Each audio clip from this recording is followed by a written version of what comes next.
there's some things that I think are going on in the SEC that we aren't talking about nearly enough. Everyone's talking about who's going to play quarterback at Bama, and everyone's talking about, what's Georgia going to look like with Mike Bobo as the offensive coordinator. Like a lot of talk about those sort of things, but I think there's a couple of things that are just sort of flying under the radar that need to get talked about. And as we're live on air, here we got Kirby Smart just walking by. Just a day in the life at SEC Media Days. What else is new? As I was talking about the things that need to get talked about, let's just jump right into it before we have any other SEC head coaches just walk right by and break our focus here. Florida has one of the best backfields in America, and we're not talking about it nearly enough because everybody's talking about Graham Mertz and his transfer from Wisconsin and how he's hot and cold and what he could be, what he might be, what he won't be. And, I think it's all a fair conversation to talk about that. But I think we're looking at Florida through the completely wrong lens because Trevor Etienne and Montrell Johnson both averaged over 5.5 yards a carry last year. Okay? If Florida can run the football how they want to run the football, it's going to be good times in Gainesville. The sky's going to be blue. The birds are going to be singing. The defense will not have to stay on the field nearly as long. Graham Mertz is going to have much more open passing lanes. If Florida's able to run the football to the degree at which the talent they have on that backfield, they're going to be okay. And I'm not predicting anything about Florida right now, but I just think there's so much talk about how they're going to underachieve and Billy Napier's this and that as a head coach and the talent's down. If they can run the football, life will be better in Gainesville. I promise you. And I don't know why that's not getting talked about at all when it comes to Florida and how they project in 2023. Make sure you're subscribed. Make sure you're listening on the podcast, okay? Apple, Spotify, however you get them. You take the fingers, the Twitter fingers, you make them podcast fingers, and you type in the Hard Count with Jody Piquel, and I promise you find us right there. So thank you in advance for that. Another thing that's not getting talked about here. Spencer Rattler needs some help at South Carolina now. I think it's kind of become a trendy thing to blame Spencer Rattler. A lot of people in the recruiting world like to hashtag blame Berg whenever a commitment doesn't go their way. Same thing with South Carolina now. Whenever things don't go well for South Carolina, the finger gets pointed right at Spencer Rattler. I'm not even here to tell you that's totally unfair. He's had his own share of mistakes and mishaps on that field, so I don't think it's irresponsible, but I think it's incomplete. Because with Spencer Rattler, he was I don't want to say problem. He was benched at Oklahoma. Because Caleb Williams is that dude, okay? What do you want me to say? Caleb Williams is Caleb Williams. But he was benched at Oklahoma, and so I think that sort of lent itself to this narrative that Spencer Rattler is just the problem if your offense doesn't succeed at South Carolina. But when I look at what they were last year, even when Spencer Rattler wasn't playing well, two things were going on. First, he wasn't getting protected. He was sacked 7% of the time, 2.5 times a game, 31 times as a whole last year. However you want to slice it, whatever number you want to use, they did not protect Spencer Rattler well last year. The other part of that, they did not run the football well last year, and they were dinged up in the backfield. I understand that. You had a tight end playing running back a lot of the time last year, not an ideal place to live if you're South Carolina. But even so, they ran the football 114 yards per game. That's good for 102nd in the country. So you got a quarterback, and you're telling me you're not going to protect him. You're not going to help him with the run game, but it's still his fault when things don't go well. SEC Media Days last year, I remember clear as day, Shane Beamer walking out to the podium and saying, we cannot ask Spencer Rattler to be Superman. We cannot put everything on his shoulders. No run game, no protection. It sounds like everything's on his shoulders. And so when it comes to 2023 for South Carolina, I would be slow to point the finger at Spencer Rattler before looking at the stats and looking at how frequently he was sacked and how often he was pressured. Because the way that I'm looking at this, if you're Spencer Rattler and you're having trouble getting rolling and your offense isn't helping you, it's like being told to drive a car, but oh, by the way, the engine's kind of iffy and the tires are kind of leaky. But no, it's still the driver's fault. And listen, I think Spencer Rattler fully understands. You're the quarterback, you get all the praise, and you get all the flack. Just the way it works in South Carolina, just the way it works at any major college football program.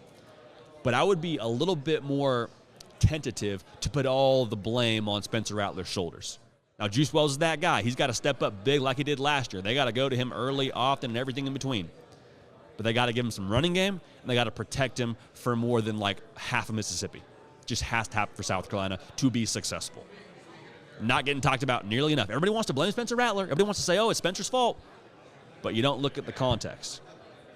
Can't be doing that. Y'all aren't doing that because y'all are program people, but the outside noise, the external, a lot of that going on. So I'm glad that we could talk about it right now. Another thing that's getting talked about, and Cole Kublick, program guy, by the way, he talked about this yesterday a little bit and kind of got a little bit of buzz.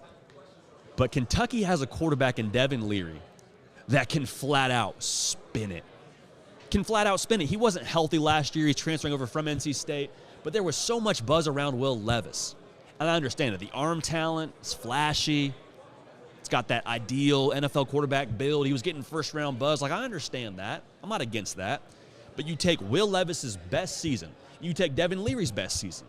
And Devin Leary has thrown for 600 more yards, 11 more touchdowns, and 8 less interceptions. Give that man this Will Levis treatment. Why is Devin Leary not getting more buzz? Why is Kentucky not getting more buzz? They're going to protect him better on paper, at least. They added 3 offensive linemen through the transfer portal. They got some weapons for him. Barry and Brown, a freshman All-American. Dane Key can go up and get the rock. Tavian Robinson, absolute problem in space. They got some pieces here. Also, Devin Leary is bringing with him his running back from NC State, Demi Sumbo-Konge. I butchered his name yesterday at another Radio Row segment, so I wanted to make sure we got that right. Demi Sumbo-Konge. Absolute dude now carrying the mail. They got a lot of pieces at Kentucky. Why are we not hyping Devin Leary a little bit more? Will Levis was going to be that dude to get him over the hump and get him to Atlanta last year, according to a lot of people. And Devin Leary, in my opinion, is an upgrade based on his resume, and he's not getting talked about hardly at all. Hardly at all. So for Kentucky, they got a guy that I think can really make them a problem in the East. Are they going to win the East? I don't know, but they're for sure going to be a hurdle for a lot of teams that got to line it up against Kentucky. So that's Devin Leary. He can spin it. Put some respect on my guy's name. Now let's go out here to Ole Miss, because Lane Kiffin is going to touch the mic, and it's going to be magic. It's going to be electric. He's going to troll somebody. It's going to be so fun. We'll talk about it. It'll be great. But for Ole Miss, I don't know if we're all realizing that they are a solution at quarterback away from being a problem, from being scary for the SEC like the movie It, 1 and 2. Both were great films, but they're both scary. Actually, Trey Hannity is sitting to my right here off camera. He's not making a pick, but he's feeling like Ole Miss could be a problem in the West. And I don't think he's far off when you look at what they have on this team. 61% of the time they ran the football. And the dude toting the rock for them this coming season, going to be a sophomore, super sophomore, Quinshon Judkins. Over 1,500 yards and 16 touchdowns last season. Dude is a dog. And they gave the ball to him a lot. Now, the only issue is last year at quarterback, he had Jackson Dart, who was kind of mid, 20 touchdowns, 11 picks. But it sounds like for him, he's starting to progress. He sounds like he's the guy right now in Oxford, even though you brought in Spencer Sanders. It sounds like he is at the top of the quarterback food chain for Ole Miss. And for Ole Miss fans, you're kind of just feeling like, are you serious? There's 2 ways to look at this. The first is what I just said. Are you serious? We got to go with Jackson Dart again. We already did this one time. We brought in guys. We brought in Spencer Sanders. We brought in Walker Howard. They were supposed to be our solutions here. And we're rolling with Jackson Dart. Why do we still have Jackson Dart as our starting quarterback if we brought in 2 transfer quarterbacks? That's the glass half empty way to look at it. We brought in solutions, and they couldn't beat out Jackson Dart. Well, hey, flip that on its head for a second. Flip that around.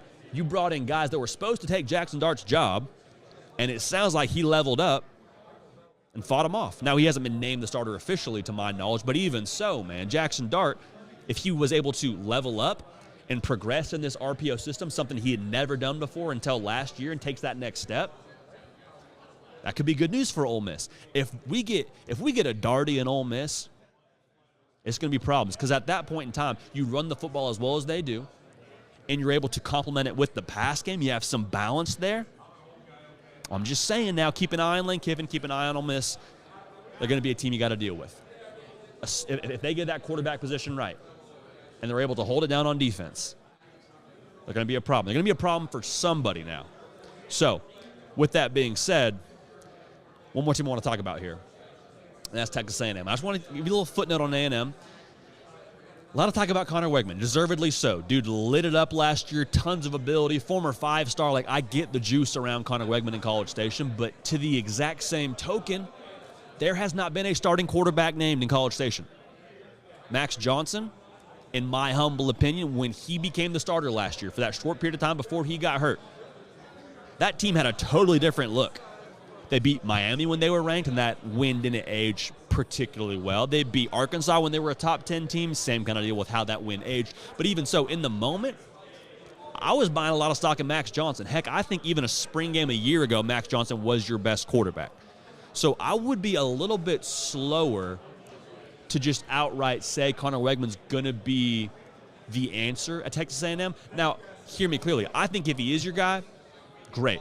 I think he's phenomenal. I've done a video on this channel about how good I think Connor Wegman is and the difference I think he can make. But I just want to make sure we get this out there. There is not a starting quarterback in College Station. That's been named. So keep an eye on that, and we'll see how that one ages. But even so, things we're not talking about enough in the SEC, Florida's got the best backfield, or one of the best backfields in America. South Carolina needs to help Spencer Rattler. It's not all on Spencer now. Got to help him out a little bit. Devin Leary can spin the rock, can deal the pill like a shady pharmacist. And Ole Miss, if they get that Darty going, Jackson Dart kind of takes that next step. They got the run game to be dangerous. Got the run game to be a problem for you. A&M, no starter names. Hey y'all, thanks so much for watching. Subscribe to the channel here to make sure you don't miss an episode of The Hard Count. Also be sure to check out other videos on the On3 YouTube channel.